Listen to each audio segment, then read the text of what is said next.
kind and caring man passed away unexpectedly. The joy of the new life was overshadowed by the profound pain of loss, and Nnenna was thrust into a world she had not prepared for, a world where she would have to face the challenges of life alone. Ugochukwu's burial was a sober affair. The villagers, deeply moved by the couple's story, mourned the loss of a man who had been a beacon of kindness in their community.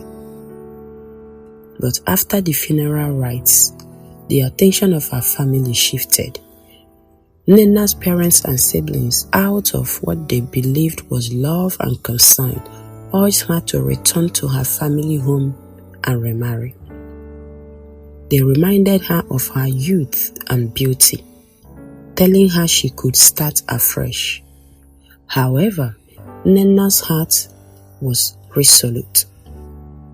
She could not bear to abandon the life she had built with Ugochukwu, or the dreams they had nurtured for their son, whom she named Chibuzo, meaning God leads the way. Her decision did not sit well with her family.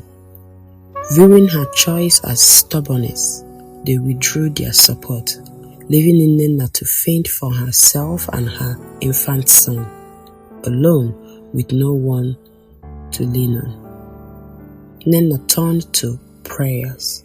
Every night, she knelt by her mat, tears streaming down her face as she reminded God of His promises. You are the husband to the widow and the father to the fatherless. Determined to provide for her son, Nnenna took up any menial job she could find. She swept compounds for people, cleaned houses, fetched water, and sold vegetables in the local market. Despite the grueling nature of her work, she wore her struggling like a badge of honor. Each penny she earned went towards Chibuzo's education. The villagers often whispered in admiration of her resilience, calling her Ada Ugo, a tribe to her late husband's legacy and her unwavering strength. Chibuzo grew up watching his mother's sacrifices. He saw the calluses of her hands, the sweat on her brow, and the silent prayers she whispered each night. These memories became his driving force. He excelled in school, often studying by the light of a kerosene lamp while his mother worked late into the night. When he graduated from secondary school with top honor, the entire village celebrated as though he were their own son. Through scholarship and Nnenna's resilience effort, Chibuzo pursued his dreams of becoming a medical doctor.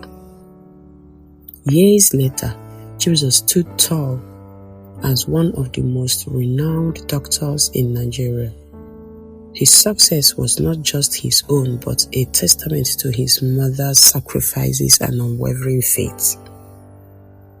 When he married and had 4 children of his own, he ensured that his mother never lacked for anything.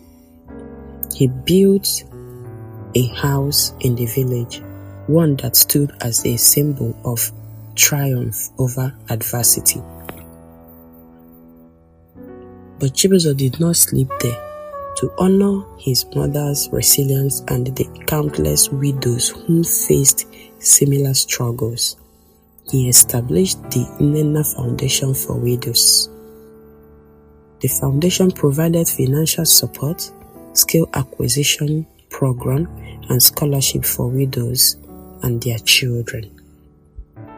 Through this, Nnenna's story of pain and perseverance became a beacon of hope for many women across the land. As Nnenna sat on her veranda watching her grandchildren play, she marveled at how far she had come. She often said, When the world turned its back on me, God carried me in His arms. Her life became a testimony to the power of faith, resilience, and a mother's unwavering love.